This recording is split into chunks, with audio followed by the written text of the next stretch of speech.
Hey everybody, welcome to today's episode of LT Outdoors. We're back at it, chasing some perch, hoping to get into some jumbos today. It's already started off to be a good day. I've got a really nice fish. You're going to see a video in a second, but I'll tell you, it was an awesome fight. But yeah, we're not after that. We're after perch, and I guess anything that comes our way. So we'll see what happens. Stay tuned, guys. This is going to be a good one.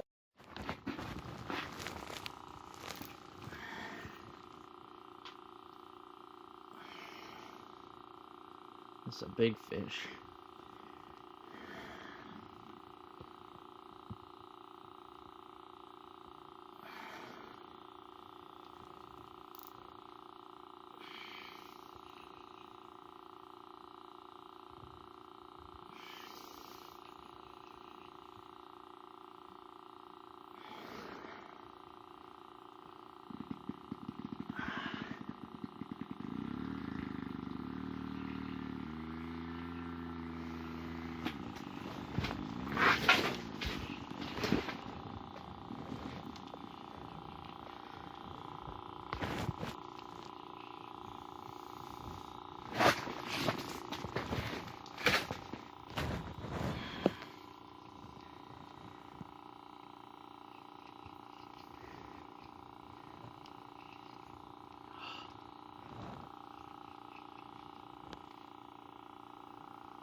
Whoa.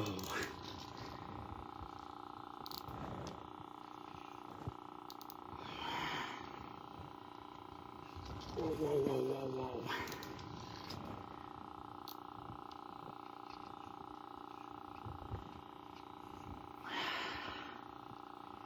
It's fighting like a trout, actually.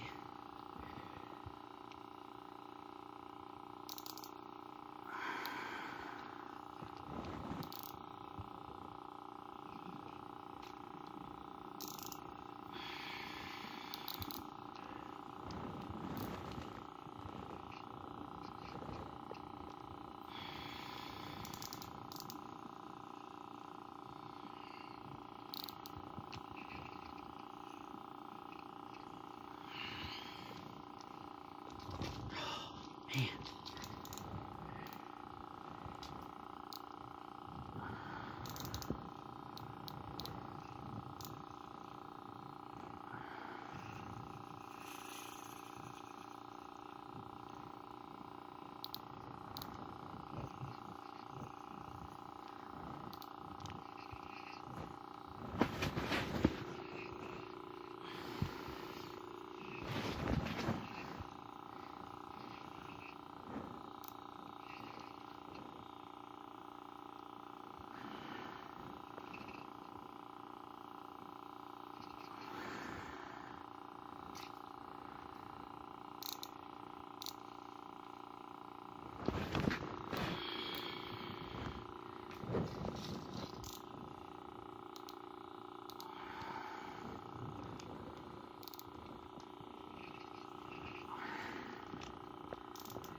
Oh man,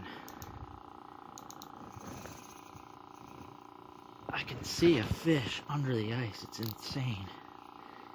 I can't tell what it is though.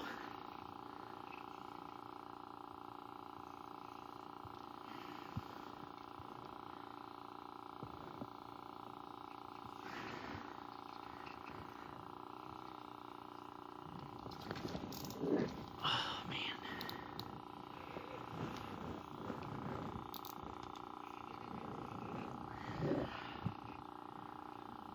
Oh, it's a big pike. It's a real big pike. Especially on a 4-pound test.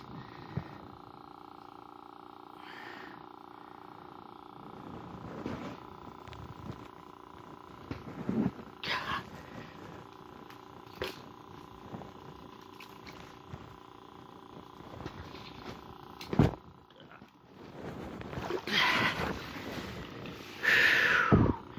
That's a different way to pull them out of the hole. load of that. Whew. Now my arm's soaked. But that's a beauty. It's crazy because he's got a mark right there, so something tagged him. Whew, that's a big pike. Awesome. Glad I got that on camera. Now I'm shaking. Whew. Well, I tried to get a good measurement. As most of you know, it's hard to do on a pike, but it's a big one. Yeah, from what I can figure, I think it's 30 from what I've seen, but I'll give it a better measurement at home. But either way, that's coming home with me. That's got some nice steaks on it. So, yeah, that was a good fight. Let's see if we can get something else. Camera, I just had another pike come flying in for it. I don't think this one's as big as the other one, but it's a good one.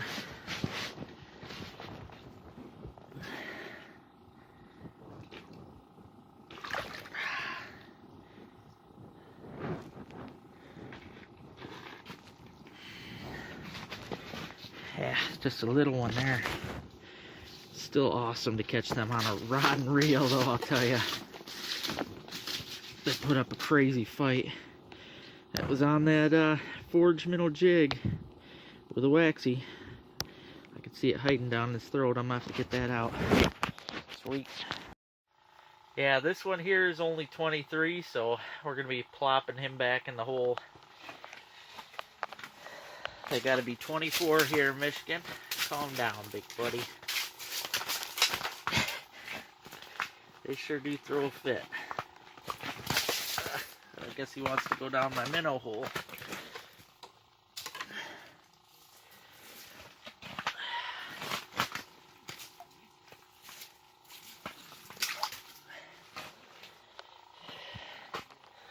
Very awesome. Just pulled the tip up and there's this little guy just sitting there chilling with it in his mouth. Pike number 3. Well, we ended up moving. We're in a whole different area now. It was just slow there. I mean, I got those 3 pike, and I did end up with a nice perch, but that was it. And I was sitting there a good while, just not seeing anything on the camera, so that's a big thing. If I sit for over an hour and I don't see a fish on the camera, I usually end up moving, because I don't want to, I mean, there might be some fish coming through, but at the same time, there's always a better spot, so it's always best to kind of move around and find it. But a friend of mine filled me in on some information about a spot that was producing, so I just moved over here, had a flag within the first few minutes, and see, I haven't seen anything yet on camera, but I ain't been here very long, so stay tuned, we'll see what happens.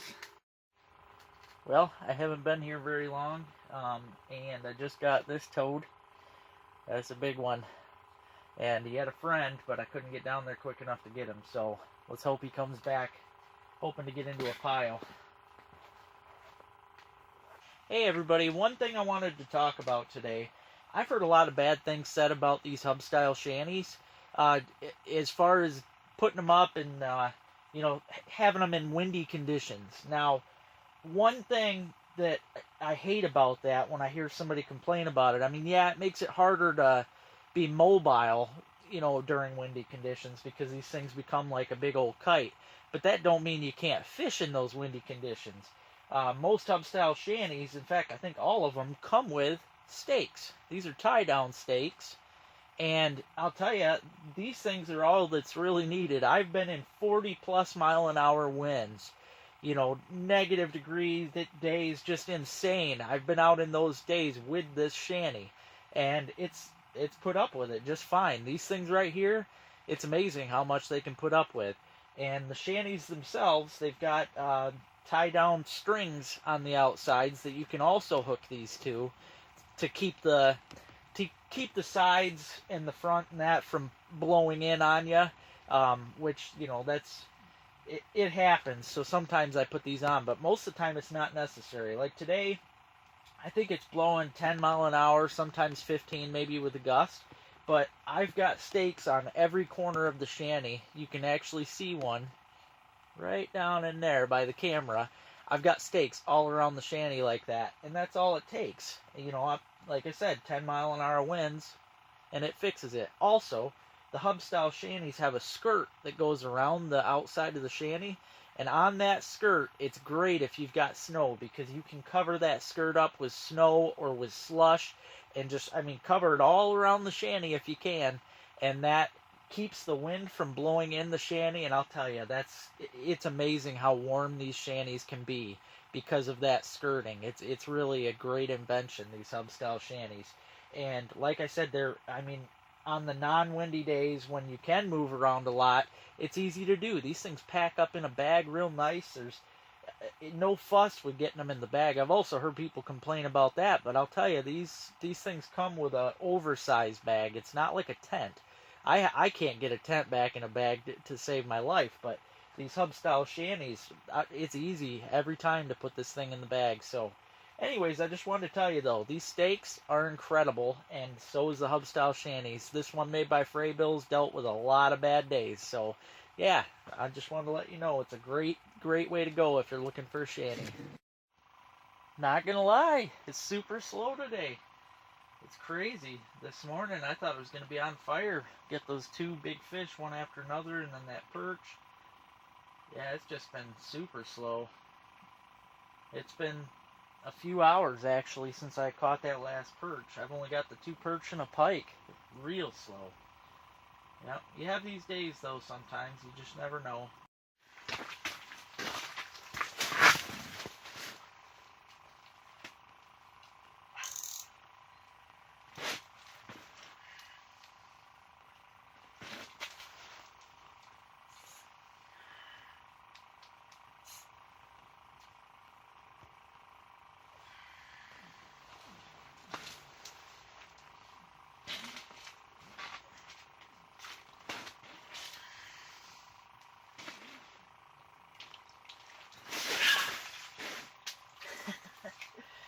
Yeah, that's cool. Just got a smallmouth. Beautiful smallmouth. I love the color on these. They're so pretty. And that was on a little Widowmaker tungsten. He came in like crazy for that thing. Oh, let's see how big it is. Tomorrow's the last day of bass season here in Michigan, so I was actually really hoping to get one to bring home. It is my mom's favorite fish to eat. Oh yeah. 16 inches. They only got to be 14, so this guy's coming home and Mom will have a nice dinner out of that. Yeah, even though it's been a slow day, it's still been a successful day.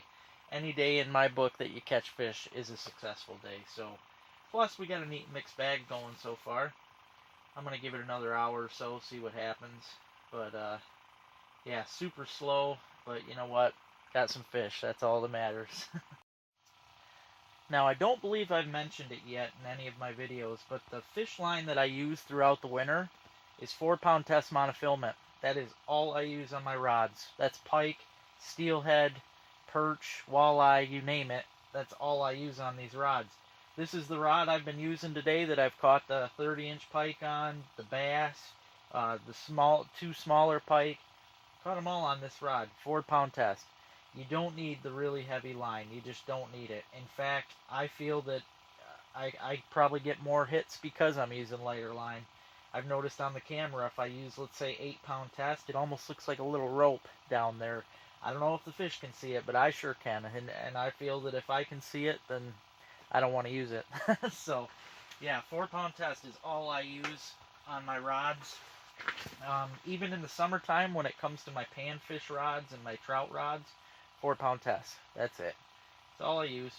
And then on my tip-ups out there, I do have some braided line on there for the main leader, but other than that, for my harness leaders and just regular hook leaders, 8-pound test. That's as heavy as I go on my tip-ups for pike. It's all about how you play the fish. It really has nothing to do with the line. I could probably get away with catching these huge fish on 2-pound test even. You know, I mean, it's all about playing the fish. You got to tire that fish out. You seen earlier, it took me, well, I hadn't even got a chance to hit record the moment I hooked that big pike, but it was over 5 minutes altogether that I was fighting that fish. And you know, I had to do that to wear him out. I mean, sure, if I had 8 pound test or 10, I could have horsed him in, but I'm not going to do that. You can do just as well on light line, and it works as an all-around thing. Rather than having a panfish rod, a pike rod, you know, and a bunch of different rods set for different fish, I can just use these same rods, and I know I'm ready to roll for anything that comes my way.